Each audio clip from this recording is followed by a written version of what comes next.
again. Happy July 20th. 20th. It's Monday. Wow. This summer is flying by. Flying by, man. It's flying by. And I know. I got to start off being a little angry about how this is going because what was up with all this smoke that we had in the air the last week? What do we need to do to Canada? Okay, hold on a minute. Was this Minnesota or was this Canada? I don't know. We I think probably it's should both. know who we're hating on first. I thought it was Minnesota. I thought it was Canada, but that's fine. Either or, I'm still pissed. all of June is rainy, stormy, which, whatever, I understand. And then we finally get nice weather, and then we're burning up. I'm like, come on, man. This summer is so short. It's so frustrating. Like, just put out the fires, Put them out. right? Just dump some water on them and we should be golden. But apparently it's not that easy. I don't know why. I'm sick of it too. It's like every nice weekend we get, you look out and it's like dangerously smoky out and you're not even supposed to be outside. Yeah, they say the air quality is like unbearable breathing. Yeah. I saw a stat that said a day out in the smoke is the same as smoking like 5 cigarettes. No apparently, way. If you were outside all day. That was the comparison. The comparison. And I'm like, dang. and then that's not good. And then if I smoked 5 cigarettes anyway, it was like I had 10. Then it's like you had 10. Oh man, Yeah. this is bad weekend. Smoking cigarettes outside in this is kind of a wild move. a double whammy. That's a double whammy. Yeah. Yeah. So we got to start out. So we hit the weekend. My weekend started early. Yeah. I hit the Jon Pardi concert on Thursday. How was it? I think I mentioned that last weekend. I knew that when that concert happened, my Friday was donezo. Wasn't happening. I already called off the army. I was like, nothing's happening. I got to tell you, the show was fantastic. Good. I'm a Jon Pardi, like, mega fan. So I think I was a little more in tune to have a good time. Sure. You know, we had the table, which was so cool. Ernest and Henning did a phenomenal job having those little VIP tables on the side there. It was well worth the little bit of extra money to get that done. It was air conditioned inside. It was an unlimited buffet of food, and the food was decent. Really? Typically, I get buffet food, and I'm like, meh. Actually wasn't bad. Okay. You had your own private bartender inside, and you had the indoor bathrooms. Was it connected to Dive Bar or where exactly were these tables at? So it would have been the Dive Bar event space next to it. Okay. So Dive Bar itself was actually open to the general concert goers. So you could go in and out through Dive Bar's garage door. And then the room next to it had its own little gated area. Nice. So, and then outside you had the tall standing tables, which is great. So you had a spot, everybody could stand, you could set your drinks down. And then if you wanted to go back inside, there was like low top tables. You could sit down, eat your food, relax in some air conditioning. I mean, it was kind of the best of both worlds. Yeah. So looking out at the mosh pit, they said that this was the most sold out concert that they ever had, which doesn't surprise me. I mean, Jon Pardi brought a great show. But yeah, to know like, okay, I can sit inside and enjoy my drink and not be just Sweating and tight. And it was so hot that night too. Yeah. I mean, when you got 87, 90 degrees and you're in a mosh pit, it's just uncomfortable at that point. Can you imagine trying to perform in that heat and that humidity with like lights on you and Jon Pardi's like running around, like basically doing a full-on workout just outside? Like I was drenched just standing there holding my beer. holding a beer, a cold beer. A cold and you're just beer. like, man, it's hot out here. And Jon Pardi's like, yeah, I'm about to actually pass out, man. It was a sight. It Yeah. was a sight. That's But cool. It was a great show. I will give it to him. So Friday was great. What'd you do Friday? Didn't do a single damn thing? Didn't really do much. No, Yeah. most of the day was spent. My parents were in town, so I spent a little time with them, which was great. Ran around, looked at a couple little projects here and there, and then the rest of my weekend was spent just R&R, relaxing. R&R. I needed a nice little catch-up weekend. You know, all summer it's just like go, which it's so short. So I was like, okay, I can sit here on a Sunday and a Saturday and just chill. You didn't go to the lake at all? You kind of just stayed back and just chilled in the air conditioning then? I stayed back. I was an air-conditioned man this weekend. I hear on here you went to Sakakawea For the first time. Give us a little breakdown.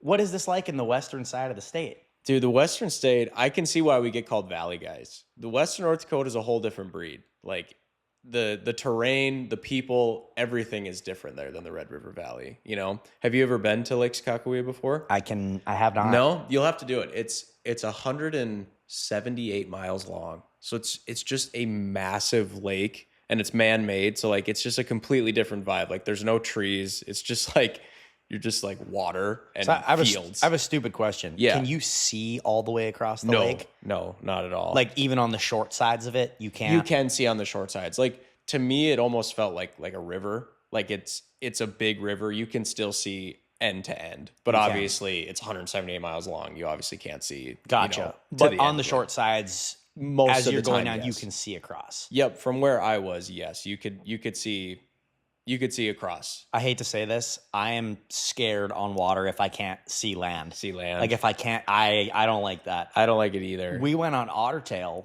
one time, and I thought that was massive. Yep. Like same thing, I almost couldn't see across it, and I was like, "Bruh, This is like scary. we could drown out here." Yeah, like yeah. On Pelican, if I fall out of the boat, I can just stand up. Yeah, And then when I'm out there, I'm like, dude, there's probably sharks in this water. 100%. You can swim to wherever you want on Pelican, but yeah, here you're right. And it's crazy deep. It gets to like 150, 200 feet deep. So it's just it's kind of a scary thing. And they have massive fish in there. And like I said, I'm kind of like you. Like I don't really like deep and big water. So it was a completely different feel. Obviously, we're on Lake Mott. So like we're just on a literal pond compared to what these people are. And the fishing boats, like it's way more fishing than pleasure, to where I feel like where you and me go to the lakes, it's a lot more surf boats, pontoons. There, it's like fishing. So I gotta touch back on these big fish in the water. Well, what kind of big fish we talking about swimming around there? I don't know, dude. They've got like 30-inch, 40-inch fish. I'm not a fisher guy. I don't mess around. I stay away.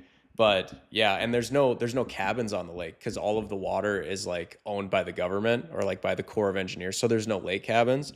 So like the public access is like Pelican times 1,000. Oh my gosh. Just an absolute shit show. So it was quite the experience. It was cool to see, but I will admit I kind of like our setup in Minnesota a little better. Yeah, We're spoiled. I'm gonna take your word on that too. So did you go? Was this before or after you hit your time on the radio? Because I got to touch on that too. Oh yeah, that was after. That was after. Yep. So you're a radio man now. How the heck did that go down? Apparently, I'm a radio guy these days. So we got started on the podcast, and now all of a sudden you're on the radio, and I find out through third party on Facebook.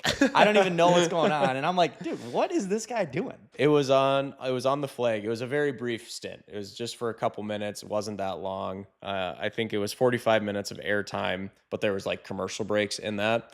The craziest part, because you and me don't use headphones, we just talk to each other. The headphones like trip me out. Really? Because you hear yourself talk in the headphones. So like when I was first speaking, they're like, all right, and Ben Wazek here to talk about real estate. And I'm like, hey, and I was like stumbling over my words because the headphones, like you can hear an echo of your voice. So that was super trippy. So did it help? Like, do you think it made for better quality audio? I think it did, because you keep your voice at like a better tone, because you can hear like your loudness. That's why like music artists, like they have to hear themselves, because it just helps them not yell. Well, we have the ports for the for the headphones. We never used them. We Yeah. might have to get into it. I don't know. And it's a cool look. It's like it's a cool look, Just two guys, headphones on, pimping. Yeah. All right. Well, interesting. Well, Yeah. well, I'm glad. I got to say, I'm a little jealous. I don't get asked to be on the radio, so Well, apparently you're doing something right over there. I guess so. I guess it was a cool experience, but I'm not very good at it. So Yeah. it might be the last time. Yeah. We're working on it here. Yeah. So I want to touch on a little bit of local news that we have going on here this week.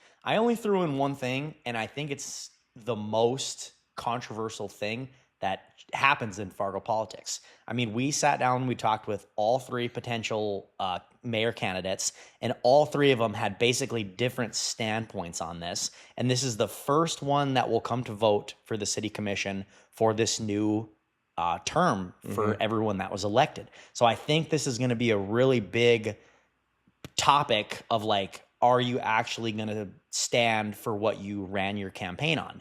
So there is a building downtown. You probably know which one it is. It would be the one right across kitty corner from Old Broadway. So it's been an old office development building that's been down there forever.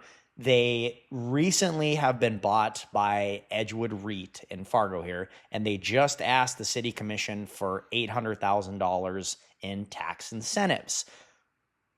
Every candidate that we talked to, well, I shouldn't say everyone, the couple that were the most against it I think are the ones that are going to be the immediate no. But there's a couple that sit on the commission that I think this is going to be a teeter for. So I want to ask you, without getting too far in the weeds here, what are your thoughts on this? You know, I mean, everybody's always saying no tax incentive, no tax incentive, no tax incentives. I mean, what do you think they do on this? But what's the building currently being used for? It's already an office space, but they want to renovate it. Sure. So with the renovations, they want some sort of tax incentive to help essentially cover the cost of the renovation. Sure. I mean, if we're wanting to clean up downtown, how are we going to do that without incentivizing developers? Sure. You know, I know that's kind of taking the real estate side, but I'm not saying it should be 800,000. I mean, we'd obviously have to dive into it a little more to see, but like, I do think there needs to be some type of benefit for these REITs to come in here and actually do something about the downtown, because it's known that it needs to be cleaned up. Things need to be updated. Well, how do you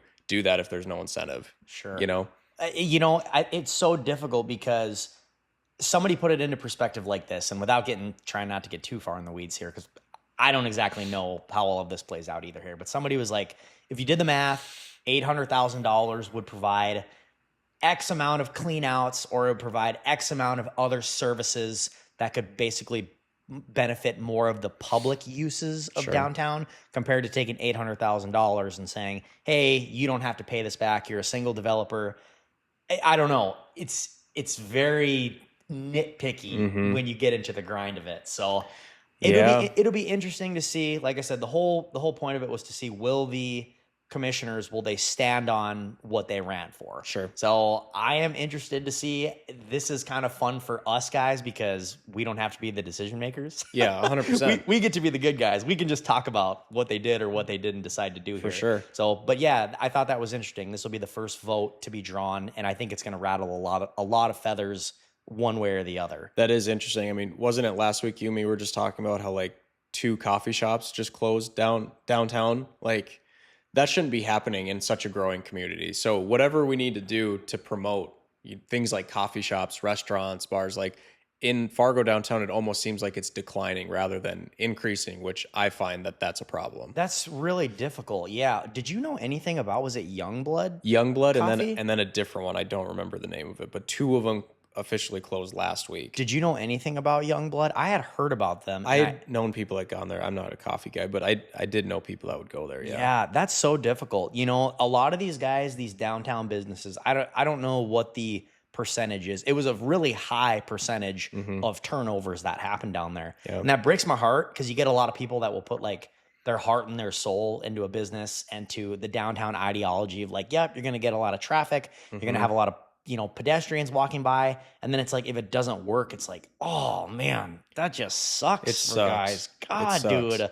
You know, you put all this energy, and so no, I agree with you on the fact of like, you have to continue to revitalize down there, but how they do that, I think is still to be determined. Right. So, yeah, we don't know the answer to it, but I mean, if you want successful coffee shops and things like that, how do you do that? Probably by having very nice, high-end, successful companies there. So a CEO can go get an expensive coffee, you know, like you need those things to be successful, but I'd be curious to see how that goes down. Yeah, big time. Well, we will hopefully try and survive the smoke for the week here. That's right. And if we do, you'll catch us again next Monday. Yes, sir. Have a great week, Ben.